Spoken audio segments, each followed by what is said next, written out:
ಹಿಂದೂ ಧರ್ಮದಲ್ಲಿ ಸಂಪತ್ತು, ಸಮೃದ್ಧಿ ಮತ್ತು ಸಮೃದ್ಧಿಯ ದೇವತೆಯಾದ ಲಕ್ಷ್ಮಿಯು ಆಳವಾದ ಮತ್ತು ಸಂಕೀರ್ಣವಾದ ಮಹತ್ವವನ್ನು ಹೊಂದಿದ್ದು, ಭೌತಿಕ ಮತ್ತು ಆಧ್ಯಾತ್ಮಿಕ ಕ್ಷೇತ್ರಗಳೆರಡನ್ನೂ ಉದ್ದೇಶಿಸಿ ಮಾತನಾಡುವ ಅರ್ಥದ ಪದರಗಳನ್ನು ಬಹಿರಂಗಪಡಿಸುತ್ತಾಳೆ. ಈ ವಿಡಿಯೋವು ಲಕ್ಷ್ಮಿಯು ಸಂಪತ್ತು ಮತ್ತು ವಿಮೋಚನೆಯ ನಡುವಿನ ಸಂಬಂಧವನ್ನು ಹೇಗೆ ಸಾಕಾರಗೊಳಿಸುತ್ತಾಳೆ ಮತ್ತು ಆಕೆಯ ಕಥೆ ಸೃಷ್ಟಿ, ಸಮೃದ್ಧಿ ಮತ್ತು ಸಂಘರ್ಷದ ನಡುವಿನ ಉದ್ವಿಗ್ನತೆಯನ್ನು ಹೇಗೆ ಸಂಕೇತಿಸುತ್ತದೆ ಎಂಬುದನ್ನು ಪರೀಕ್ಷಿಸುವ ವಿವಿಧ ವಿಷಯಗಳನ್ನು ಪರಿಶೀಲಿಸುತ್ತದೆ. ಲಕ್ಷ್ಮಿಯ ಸಾರವು ಆಹಾರ ಅಥವಾ ಅನ್ನದ ಪರಿಕಲ್ಪನೆಯೊಂದಿಗೆ ಪ್ರಾರಂಭವಾಗುತ್ತದೆ. ಸಂಸ್ಕೃತದಲ್ಲಿ, ಜೀವಂತರು ಸಜೀವರು, ಮತ್ತು ಅವರು ಆಹಾರವನ್ನು ಹುಡುಕುತ್ತಾರೆ, ಆದರೆ ನಿರ್ಜೀವ ಜೀವಿಗಳು ಪೋಷಣೆಯನ್ನು ಹುಡುಕುವುದಿಲ್ಲ. ಆಹಾರವು ಜೀವನದ ಮೂಲಭೂತ ಗುರಿ ಅಥವಾ ಐಷಾರಾಮಿಯಾಗಿದ್ದು, ಲಕ್ಷ್ಮಿ ಎಂಬ ಹೆಸರು ಹುಟ್ಟಲು ಇದು ಕಾರಣವಾಗಿದೆ. ಪ್ರಕೃತಿಯಲ್ಲಿ ಅವಳು ಆಹಾರವಾಗಿ ಪ್ರಕಟವಾದರೆ, ಸಂಸ್ಕೃತಿಯಲ್ಲಿ ಅವಳು ಸಂಪತ್ತಾಗಿ ಪರಿಣಮಿಸುತ್ತಾಳೆ. ಲಕ್ಷ್ಮಿಯನ್ನು ಹೆಚ್ಚಾಗಿ ಕಮಲ ಎಂದು ಕರೆಯಲಾಗುತ್ತದೆ, ಅಂದರೆ ಕಮಲದ ಹೂವು ಅವಳ ಆಕರ್ಷಣೆಯನ್ನು ಸಂಕೇತಿಸುತ್ತದೆ. ಜೇನುನೊಣಗಳು ಕಮಲದ ಸುವಾಸನೆ, ಬಣ್ಣ ಮತ್ತು ಮಕರಂದಕ್ಕೆ ಆಕರ್ಷಿತವಾಗುವಂತೆಯೇ, ಎಲ್ಲಾ ಜೀವಿಗಳು ಆಹಾರದತ್ತ ಆಕರ್ಷಿತವಾಗುತ್ತವೆ. ಇದು ಜೀವನವನ್ನು ನಡೆಸುವ ಬದುಕುಳಿಯುವಿಕೆ ಮತ್ತು ಪೋಷಣೆಯ ಪ್ರಾಥಮಿಕ ಬಯಕೆಯನ್ನು ಎತ್ತಿ ತೋರಿಸುತ್ತದೆ. ಸಸ್ಯಗಳು ಸೂರ್ಯನ ಬೆಳಕನ್ನು ಹುಡುಕುತ್ತವೆ, ಸಸ್ಯಾಹಾರಿಗಳು ಸಸ್ಯಗಳನ್ನು ಹುಡುಕುತ್ತವೆ ಮತ್ತು ಮಾಂಸಾಹಾರಿಗಳು ಇತರ ಪ್ರಾಣಿಗಳನ್ನು ಬೇಟೆಯಾಡುತ್ತವೆ ಮತ್ತು ಹೀಗೆ ಆಹಾರ ಸರಪಳಿಯನ್ನು ಸೃಷ್ಟಿಸುತ್ತವೆ. ಆಹಾರ ಮತ್ತು ಸಂಪತ್ತಿನೊಂದಿಗೆ ಲಕ್ಷ್ಮಿಯ ಸಂಬಂಧವು ನೈಸರ್ಗಿಕ ಜೀವನ ಕ್ರಮವನ್ನು ಸ್ಥಾಪಿಸುತ್ತದೆ. ಪ್ರಾಣಿ ಸಾಮ್ರಾಜ್ಯದಲ್ಲಿ, ಸಸ್ಯಾಹಾರಿಗಳು ತಮ್ಮನ್ನು ತಾವು ರಕ್ಷಿಸಿಕೊಳ್ಳಲು ಹಿಂಡುಗಳನ್ನು ರೂಪಿಸಿಕೊಳ್ಳುತ್ತವೆ, ಆದರೆ ಮಾಂಸಾಹಾರಿಗಳು ತಮ್ಮ ಬೇಟೆಯ ಸಾಮರ್ಥ್ಯವನ್ನು ಹೆಚ್ಚಿಸಲು ಹಿಂಡುಗಳನ್ನು ರೂಪಿಸುತ್ತವೆ. ಈ ಗುಂಪುಗಳಲ್ಲಿ, ಒಂದು ಕ್ರಮಾನುಗತವು ಹೊರಹೊಮ್ಮುತ್ತದೆ. ಆಲ್ಫಾ ಎಂದು ಕರೆಯಲ್ಪಡುವ ಅತ್ಯಂತ ಬಲಿಷ್ಠವಾದ ಜೀವಿಯು ಹೆಚ್ಚಿನ ಆಹಾರ ಮತ್ತು ಸಂಗಾತಿಗಳನ್ನು ಪಡೆಯುತ್ತದೆ, ಆದರೆ ದುರ್ಬಲವಾದ ಒಮೆಗಾ ಕನಿಷ್ಠವನ್ನು ಪಡೆಯುತ್ತದೆ. ಈ ಕ್ರಮಾನುಗತವು ಜಾತಿಗಳ ವಿಕಾಸವನ್ನು ರೂಪಿಸುವಲ್ಲಿ ಅತ್ಯಂತ ಯೋಗ್ಯವಾದವುಗಳು ಮಾತ್ರ ಬದುಕುಳಿಯುವುದನ್ನು ಖಚಿತಪಡಿಸುತ್ತದೆ. ಪರಭಕ್ಷಕ ಪ್ರಾಣಿಯಾದ ಸಿಂಹವು ಈ ಶ್ರೇಣಿಯನ್ನು ಉದಾಹರಿಸುತ್ತದೆ, ಆದರೆ ಶಕ್ತಿ ಮತ್ತು ಸ್ಥಿರತೆಯನ್ನು ಸಂಕೇತಿಸುವ ದೊಡ್ಡ ಆನೆಗೆ ಸವಾಲು ಹಾಕುವುದಿಲ್ಲ. ನೀರು ಮತ್ತು ಸಮೃದ್ಧಿಗೆ ಸಂಬಂಧಿಸಿದ ಆನೆಯು ಲಕ್ಷ್ಮಿಯೊಂದಿಗೆ ನಿಕಟ ಸಂಬಂಧ ಹೊಂದಿದೆ, ಇದು ಸಂಪನ್ಮೂಲಗಳ ಲಭ್ಯತೆ ಮತ್ತು ನೀರು ಹೇರಳವಾಗಿರುವಲ್ಲಿ ಜೀವನದ ಏಳಿಗೆಯನ್ನು ಪ್ರತಿನಿಧಿಸುತ್ತದೆ. ಹಿಂದೂ ಧರ್ಮದಲ್ಲಿ, ಲಕ್ಷ್ಮಿಯು ದಿಕ್ಕಿನ ಆನೆಗಳು ಅಥವಾ ದಿಗಗಜಗಳು ಆಕಾಶ ಅಥವಾ ಭೂಮಿಯನ್ನು ಬೆಂಬಲಿಸುವ ಪರಿಕಲ್ಪನೆಯೊಂದಿಗೆ ಸಂಬಂಧ ಹೊಂದಿದ್ದಾಳೆ. ಈ ಆನೆಗಳನ್ನು ಹೆಚ್ಚಾಗಿ ಹಸುವಿನ ಹಾಲಿನಂತೆ ಬಿಳಿಯಾಗಿ ಚಿತ್ರಿಸಲಾಗುತ್ತದೆ, ಇದು ವೈದಿಕ ಜನರಿಗೆ ಸಂಪತ್ತಿನ ಪೂಜ್ಯ ಮೂಲವಾಗಿದೆ. ಆನೆಗಳು, ನೀರು ಮತ್ತು ಸಮೃದ್ಧಿಯೊಂದಿಗಿನ ಲಕ್ಷ್ಮಿಯ ಸಂಪರ್ಕವು ಪ್ರಕೃತಿಯ ಸಂಪನ್ಮೂಲಗಳ ಮೇಲೆ ಅವಳ ಶಕ್ತಿಯನ್ನು ಮತ್ತು ಜೀವನವನ್ನು ಉಳಿಸಿಕೊಳ್ಳುವಲ್ಲಿ ಅವುಗಳ ಪಾತ್ರವನ್ನು ಸೂಚಿಸುತ್ತದೆ. ಲಕ್ಷ್ಮಿಯ ಪೋಷಕರ ಪರಂಪರೆಯು ದೈವಿಕ ಮತ್ತು ಅಸುರಿ ಲೋಕಗಳೆರಡರೊಂದಿಗಿನ ಅವಳ ಸಂಪರ್ಕವನ್ನು ಮತ್ತಷ್ಟು ಬಹಿರಂಗಪಡಿಸುತ್ತದೆ. ಆಕೆಗೆ ವರುಣ, ಪೊಲೋಮನ್ ಮತ್ತು ಭೃಗು ಎಂಬ 3 ಪಿತೃಗಳಿದ್ದು, ಪ್ರತಿಯೊಬ್ಬರೂ ಸಂಪತ್ತಿನ ವಿಭಿನ್ನ ಅಂಶವನ್ನು ಪ್ರತಿನಿಧಿಸುತ್ತಾರೆ ಎಂದು ವಿವರಿಸಲಾಗಿದೆ. ವೇದಗಳಲ್ಲಿ ಆರಂಭದಲ್ಲಿ ಅಸುರನಾಗಿದ್ದ ವರುಣ, ನಂತರದ ಪಠ್ಯಗಳಲ್ಲಿ ದೇವರಾಗುತ್ತಾನೆ, ನೀರಿನ ಮೂಲವಾದ ಸಮುದ್ರವನ್ನು ಪ್ರತಿನಿಧಿಸುತ್ತಾನೆ ಮತ್ತು ಔದಾರ್ಯವನ್ನು ಸಂಕೇತಿಸುತ್ತಾನೆ. ಅಸುರ ರಾಜ ಹೊಲೋಮನ್ ಮತ್ತು ಅಸುರ ಗುರು ಭೃಗು, ಅಸುರ ವಂಶದಲ್ಲಿ ಲಕ್ಷ್ಮಿಯ ಬೇರುಗಳನ್ನು ಸೂಚಿಸುತ್ತಾರೆ, ಆಕೆಯ ಸ್ವಭಾವದ ಭೌತಿಕ ಅಂಶವನ್ನು ಒತ್ತಿ ಹೇಳುತ್ತಾರೆ. ಸಾಂಪ್ರದಾಯಿಕ ನಿರೂಪಣೆಗಳಲ್ಲಿ ಅಸುರರನ್ನು ಹೆಚ್ಚಾಗಿ ಕರಾಳ ದುಷ್ಟ ಜೀವಿಗಳಾಗಿ ಚಿತ್ರಿಸಲಾಗುತ್ತದೆ, ಆದರೆ ಈ ದೃಷ್ಟಿಕೋನವು ಭಾರತದಲ್ಲಿ ಮೊಘಲ್ ಮತ್ತು ಬ್ರಿಟಿಷ್ ಆಳ್ವಿಕೆಯ ಸಮಯದಲ್ಲಿ ಜುಡೋ ಕ್ರಿಶ್ಚಿಯನ್ ಇಸ್ಲಾಮಿಕ್ ಚಿಂತನೆಯ ಪ್ರಭಾವದಿಂದ ಉಂಟಾಗುತ್ತದೆ, ಇದು ಹಿಂದೂ ಪರಿಕಲ್ಪನೆಗಳ ಮೇಲೆ ನೈತಿಕ ದ್ವಂದ್ವತೆಯನ್ನು ಹೇರಿತು. ವಾಸ್ತವದಲ್ಲಿ, ಅಸುರರು ಮತ್ತು ದೇವತೆಗಳು ಒಡಹುಟ್ಟಿದವರು, ಇಬ್ಬರೂ ಬ್ರಹ್ಮನ ಮಕ್ಕಳು, ಮತ್ತು ಅವರ ಪಾತ್ರಗಳು ಕೇವಲ ಒಳ್ಳೆಯದು ಮತ್ತು ಕೆಟ್ಟದ್ದಕ್ಕಿಂತ ಹೆಚ್ಚು ಸಂಕೀರ್ಣವಾಗಿವೆ. ಭೂಮಿಯ ಕೆಳಗೆ ವಾಸಿಸುವ ಅಸುರರು ಮಣ್ಣಿನ ಕೆಳಗೆ ಅಡಗಿರುವ ಸಂಪತ್ತು, ಮೊಳಕೆಯೊಡೆಯುವ ಬೀಜಗಳು, ರೂಪುಗೊಳ್ಳುವ ಲೋಹಗಳು ಮತ್ತು ನೀರಿನ ಸಂಗ್ರಹಗಳ ರಕ್ಷಕರು. ಈ ಸಂಪತ್ತನ್ನು ಪಡೆಯಲು, ಮಾನವಕುಲವು ಈ ಸಂಪನ್ಮೂಲಗಳನ್ನು ಹೊರತೆಗೆಯಲು ಸಹಾಯ ಮಾಡುವ ದೇವತೆಗಳು, ಸೂರ್ಯ, ಗಾಳಿ, ಬೆಂಕಿ ಮತ್ತು ಮಳೆಯನ್ನು ಅವಲಂಬಿಸಿದೆ. ಉದಾರ ದೇವರಾಗಿ ವರುಣನು ಸಮುದ್ರದ ಸಂಪತ್ತನ್ನು ಮುಕ್ತವಾಗಿ ಹಂಚಿಕೊಳ್ಳುತ್ತಾನೆ, ಆದರೆ ಪೊಲೋಮನ್ ಮತ್ತು ಅಸುರರು ಭೂಮಿಯ ಸಂಪತ್ತನ್ನು ಹೊರತೆಗೆಯಲು ಮಾನವರು ಕೃಷಿ ಮತ್ತು ಗಣಿಗಾರಿಕೆಯಲ್ಲಿ ತೊಡಗಿಸಿಕೊಳ್ಳಬೇಕೆಂದು ಒತ್ತಾಯಿಸುತ್ತಾರೆ. ಪುಲೋಮನ ಮಗಳು ಲಕ್ಷ್ಮಿನುನಸ್ ಪುಲೋಮಿ ಮಾನವ ಪ್ರಯತ್ನ ಮತ್ತು ಜಾಣ್ಮೆಯಿಂದ ಪಡೆದ ಸಂಪತ್ತನ್ನು ಪ್ರತಿನಿಧಿಸುತ್ತಾಳೆ. ದೂರದೃಷ್ಟಿ ಮತ್ತು ಸೃಜನಶೀಲತೆಗೆ ಸಂಬಂಧಿಸಿದ ಬ್ರೆಗೋ ಸಂಪತ್ತನ್ನು ಉತ್ಪಾದಿಸುವಲ್ಲಿ ನಾವೀನ್ಯತೆಯ ಪಾತ್ರವನ್ನು ಮತ್ತಷ್ಟು ಒತ್ತಿ ಹೇಳುತ್ತಾರೆ. ಲಕ್ಷ್ಮಿ ತನ್ನ ತಂದೆಯ ಕ್ಷೇತ್ರಗಳಾದ ನೀರು ಮತ್ತು ಭೂಮಿಯನ್ನು ತೊರೆದು ಮಾನವ ಸಂಸ್ಕೃತಿಯಲ್ಲಿ ಸಮೃದ್ಧಿಯ ಸಂಕೇತವಾದಾಗ ಅವಳ ಮೌಲ್ಯ ಅರಿವಾಗುತ್ತದೆ. ಆದಾಗ್ಯೂ, ಸಂಪತ್ತಿನ ಸೃಷ್ಟಿಯು ಅಂತರ್ಗತವಾಗಿ ಒಂದು ಹಿಂಸಾತ್ಮಕ ಪ್ರಕ್ರಿಯೆಯಾಗಿದೆ. ಇದು ಕಾಡುಗಳನ್ನು ಹೊಲಗಳಾಗಿ ಪರಿವರ್ತಿಸುವುದು ಮತ್ತು ಕೈಗಾರಿಕೆಗಳಿಗೆ ಕಚ್ಚಾ ವಸ್ತುಗಳನ್ನು ಹೊರತೆಗೆಯುವುದನ್ನು ಒಳಗೊಂಡಿರುತ್ತದೆ, ಇದು ಅಸುರರ ವಧೆಗೆ ಸಮನಾಗಿರುತ್ತದೆ. ಲಕ್ಷ್ಮಿಯನ್ನು ನೈಸರ್ಗಿಕ ಪ್ರಪಂಚದಿಂದ ಹೊರಗೆ ತೆಗೆದುಕೊಂಡು ಮಾನವ ನಾಗರಿಕತೆಯ ಭಾಗವಾದಾಗ ಅವಳು ಹೊಳೆಯುತ್ತಾಳೆ. ಮಳೆಯ ದೇವರು ಮತ್ತು ಸ್ವರ್ಗದ ರಾಜ ಇಂದ್ರನ ಪಕ್ಕದಲ್ಲಿ ಅವಳ ಉಪಸ್ಥಿತಿಯಿಂದ ಪ್ರತಿನಿಧಿಸಲಾಗುತ್ತದೆ. ಪ್ರಕೃತಿಯ ಸಂಪನ್ಮೂಲಗಳಿಂದ ಸಾಂಸ್ಕೃತಿಕ ಸಂಪತ್ತಾಗಿ ಪರಿವರ್ತನೆಗೊಳ್ಳುವುದನ್ನು ಮಡಕೆಯು ಸಂಕೇತಿಸುತ್ತದೆ. ಇದು ಒಂದು ಕಾಲದಲ್ಲಿ ಮುಕ್ತವಾಗಿ ಲಭ್ಯವಿದ್ದ ಸಂಪನ್ಮೂಲವಾಗಿದ್ದ ನೀರಿನ ಮೇಲೆ ಮಾಲೀಕತ್ವ ಮತ್ತು ನಿಯಂತ್ರಣವನ್ನು ಅನುಮತಿಸುವ ಮಾನವ ಆವಿಷ್ಕಾರವಾಗಿದೆ.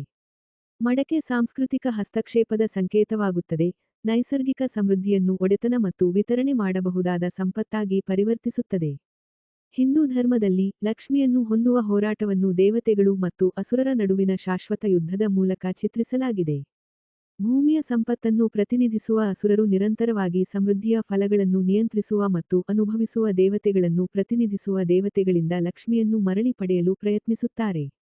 ದೇವತೆಗಳ ರಾಜ ಇಂದ್ರ, ಲಕ್ಷ್ಮಿ ತಂದ ಐಷಾರಾಮಿ ವಸ್ತುಗಳನ್ನು ಯಾವುದೇ ಶ್ರಮವಿಲ್ಲದೆ ಅನುಭವಿಸುತ್ತಾನೆ. ಲಕ್ಷ್ಮಿಯ ಉಪಸ್ಥಿತಿಯಿಂದ ರೂಪಾಂತರಗೊಂಡ ಸ್ವರ್ಗವಾದ ಅಮರಾವತಿಯಲ್ಲಿ ವಾಸಿಸುತ್ತಾನೆ. ಈ ಸಂಪತ್ತನ್ನು ಕಲ್ಪತೃ, ಆಸೆಗಳನ್ನು ಈಡೇರಿಸುವ ಮರ, ಕಾಮುದೇನು, ಆಸೆಗಳನ್ನು ಈಡೇರಿಸುವ ಹಸು, ಚಿಂತಾಮಣಿ, ಆಸೆಗಳನ್ನು ಈಡೇರಿಸುವ ರತ್ನ ಮತ್ತು ಅಕ್ಷಯ ಪಾತ್ರಗಳು ಪ್ರತಿನಿಧಿಸುತ್ತವೆ. ಈ ಸಂಪತ್ತುಗಳು ಲಕ್ಷ್ಮಿ ತರುವ ಅಪರಿಮಿತ ಸಮೃದ್ಧಿಯನ್ನು ಸಂಕೇತಿಸುತ್ತವೆ, ಆದರೆ ಈ ಸಂಪತ್ತು ಸಂಘರ್ಷವಿಲ್ಲದೆ ಬರುವುದಿಲ್ಲ. ಸಾಂಪ್ರದಾಯಿಕ ನಿರೂಪಣೆಗಳಲ್ಲಿ ದೇವತೆಗೆ ಲಕ್ಷ್ಮಿಯ ಸಂಪತ್ತಿನ ಮೇಲಿನ ಹಕ್ಕಿನ ಬಗ್ಗೆ ಯಾವುದೇ ಸಂದೇಹವಿಲ್ಲ, ಆದರೆ ಅದು ನೈತಿಕ ಸಂದಿಗ್ಧತೆಗಳನ್ನು ಹುಟ್ಟುಹಾಕುತ್ತದೆ. ಆಧುನಿಕ ವ್ಯಾಖ್ಯಾನವು ಅಸುರರು, ಮುಂದುವರಿದ ಕೃಷಿ ಮತ್ತು ಪಶುಪಾಲನಾ ತಂತ್ರಗಳನ್ನು ತಂದ ದೇವತೆಗಳಿಂದ ಸ್ಥಳಾಂತರಿಸಲ್ಪಟ್ಟ ಭೂಮಿಯ ಮೂಲ ನಿವಾಸಿಗಳನ್ನು ಪ್ರತಿನಿಧಿಸುತ್ತಾರೆ ಎಂದು ಸೂಚಿಸುತ್ತದೆ. ಮಾರ್ಕ್ಸ್ವಾದಿ ದೃಷ್ಟಿಕೋನಗಳು ಈ ಸಂಘರ್ಷವನ್ನು ಉಳ್ಳವರು ಮತ್ತು ಇಲ್ಲದವರ ನಡುವಿನ ಸಂಘರ್ಷವೆಂದು ನೋಡುತ್ತವೆ. ಸಂಪ್ರದಾಯವಾದಿಗಳು ದೇವತೆಗಳನ್ನು ಒಳ್ಳೆಯವರೆಂದು ಮತ್ತು ಅಸುರರನ್ನು ಕೆಟ್ಟವರೆಂದು ಹಣೆಪಟ್ಟಿ ಕಟ್ಟಬಹುದು, ಆದರೆ ಇಂದ್ರನ ಚಿತ್ರಣವು ಈ ದ್ವಂದ್ವತೆಯನ್ನು ಸಂಕೀರ್ಣಗೊಳಿಸುತ್ತದೆ. ಇಂದ್ರನನ್ನು ಹೆಚ್ಚಾಗಿ ಭೋಗಪ್ರಿಯ ಮತ್ತು ದುರಹಂಕಾರಿ ಎಂದು ಚಿತ್ರಿಸಲಾಗುತ್ತದೆ. ಅವನು ಸಂಪತ್ತನ್ನು ಉತ್ಪಾದಿಸಿದ ಶ್ರಮವನ್ನು ಒಪ್ಪಿಕೊಳ್ಳದೆ ಆನಂದಿಸುವ ಸವಲತ್ತುಗಳನ್ನು ಪ್ರತಿನಿಧಿಸುತ್ತಾನೆ. ಅಸುರರ ದೃಷ್ಟಿಕೋನದಿಂದ, ಇಂದ್ರನು ಒಬ್ಬ ಕಳ್ಳನಾಗಿದ್ದು, ಅವನು ತಮಗೆ ಸೇರಿದದ್ದನ್ನು ಅನ್ಯಾಯವಾಗಿ ಕದ್ದಿದ್ದಾನೆ ಮತ್ತು ಲಕ್ಷ್ಮಿಯನ್ನು ಮರಳಿ ಪಡೆಯುವ ಅವರ ಪ್ರಯತ್ನಗಳು ನ್ಯಾಯಯುತವಾದ ಕಾರ್ಯಗಳಾಗಿವೆ. ದೇವತೆಗಳು ಮತ್ತು ಅಸುರರ ನಡುವಿನ ಚಕ್ರೀಯ ಯುದ್ಧವು ಸಂಪತ್ತನ್ನು ನಿಯಂತ್ರಿಸುವವರು ಮತ್ತು ಅದರಿಂದ ವಂಚಿತರಾಗಿದ್ದೇವೆಂದು ಭಾವಿಸುವವರ ನಡುವಿನ ನಡೆಯುತ್ತಿರುವ ಹೋರಾಟವನ್ನು ಪ್ರತಿಬಿಂಬಿಸುತ್ತದೆ. ಲಕ್ಷ್ಮಿಯ ಸಾನ್ನಿಧ್ಯವು ಅಮರಾವತಿಯನ್ನು ಸ್ವರ್ಗವನ್ನಾಗಿ ಪರಿವರ್ತಿಸುತ್ತದೆ, ಆದರೆ ಅಸುರರಿಂದ ನಿರಂತರ ಬೆದರಿಕೆ ಅದನ್ನು ಯುದ್ಧಭೂಮಿಯಾಗಿ ಪರಿವರ್ತಿಸುತ್ತದೆ. ಇದು ಬಂಡವಾಳಶಾಹಿಗಳು ಮತ್ತು ಸಮಾಜವಾದಿಗಳ ನಡುವಿನ ಆಧುನಿಕ ಸಂಘರ್ಷವನ್ನು ಪ್ರತಿಬಿಂಬಿಸುತ್ತದೆ, ಅಲ್ಲಿ ಕೆಲವರು ಸೃಷ್ಟಿಸಿದ ಸಂಪತ್ತು ಇತರರಲ್ಲಿ ಶೋಷಣೆ ಮತ್ತು ಅಭಾವದ ಭಾವನೆಗೆ ಕಾರಣವಾಗುತ್ತದೆ.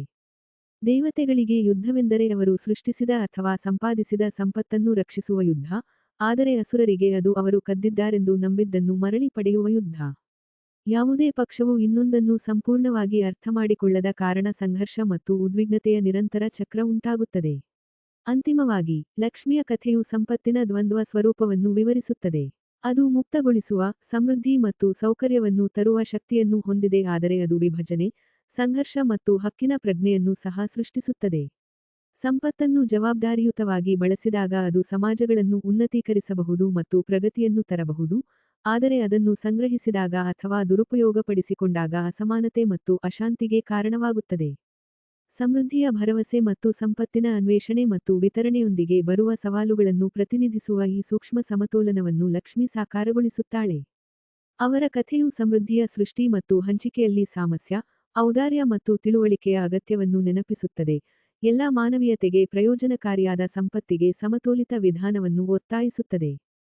ಸಂಪತ್ತು ಮತ್ತು ಸಮೃದ್ಧಿಯ ಹಿಂದೂ ದೇವತೆಯಾದ ಲಕ್ಷ್ಮಿ, ಸಂಪತ್ತಿನೊಂದಿಗೆ ಹೆಚ್ಚಾಗಿ ಸಂಬಂಧಿಸಿರುವ ಭೌತಿಕ ಸಮೃದ್ಧಿಯನ್ನು ಮಾತ್ರವಲ್ಲದೆ, ಐಷಾರಾಮಿ, ಸೌಕರ್ಯ ಮತ್ತು ಬಯಕೆ ಮತ್ತು ನೆರವೇರಿಕೆಯ ನಡುವಿನ ಸಂಕೀರ್ಣ ಸಂಬಂಧದ ಆಳವಾದ ಅಂಶಗಳನ್ನು ಸಹ ಸಾಕಾರಗೊಳಿಸುತ್ತಾಳೆ.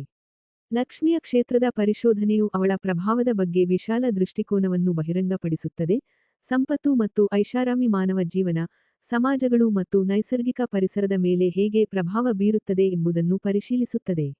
ಲಕ್ಷ್ಮಿಯ ಕಥೆಯು ಸಂಪತ್ತು ಮತ್ತು ನಿಧಿಯೊಂದಿಗಿನ ಅವಳ ಸಂಬಂಧದಿಂದ ಪ್ರಾರಂಭವಾಗುತ್ತದೆ. ಚಿನ್ನ, ಆಭರಣಗಳು ಮತ್ತು ಇತರ ಶ್ರೀಮಂತಿಕೆಯ ಸಂಕೇತಗಳನ್ನು ಆಳುವ ಎಲ್ಲಾ ಸಂಪತ್ತುಗಳ ಮೂಲವಾಗಿ ಅವಳನ್ನು ವಿವರಿಸಲಾಗಿದೆ. ಅನೇಕ ಸಂಸ್ಕೃತಿಗಳಲ್ಲಿ, ಸಂಪತ್ತನ್ನು ಸಾಂಪ್ರದಾಯಿಕವಾಗಿ ಭದ್ರತೆ ಮತ್ತು ಸೌಕರ್ಯದ ಮೂಲವಾಗಿ ನೋಡಲಾಗುತ್ತದೆ. ಲಕ್ಷ್ಮಿಯ ಕಥೆಯು ಸಂಪತ್ತು ಸ್ವಭಾವತಃ ಕೆಟ್ಟದ್ದಲ್ಲ, ಆದರೆ ಅದನ್ನು ಹೇಗೆ ಅನುಸರಿಸಲಾಗುತ್ತದೆ ಮತ್ತು ವಿತರಿಸಲಾಗುತ್ತದೆ ಎಂಬುದರ ಆಧಾರದ ಮೇಲೆ ಅದು ಸಮಸ್ಯಾತ್ಮಕವಾಗಬಹುದು ಎಂದು ಒತ್ತಿ ಹೇಳುತ್ತದೆ. ಹಿಂದೂ ವಿಶ್ವವಿಜ್ಞಾನದಲ್ಲಿ ಸಂಪತ್ತನ್ನು ಜವಾಬ್ದಾರಿಯುತವಾಗಿ ನಿರ್ವಹಿಸದಿದ್ದರೆ ಮಾನವೀಯತೆಯನ್ನು ಉನ್ನತೀಕರಿಸುವ ಅಥವಾ ವಿನಾಶಕ್ಕೆ ಕಾರಣವಾಗುವ ಸಾಧನವಾಗಿ ನೋಡಲಾಗುತ್ತದೆ.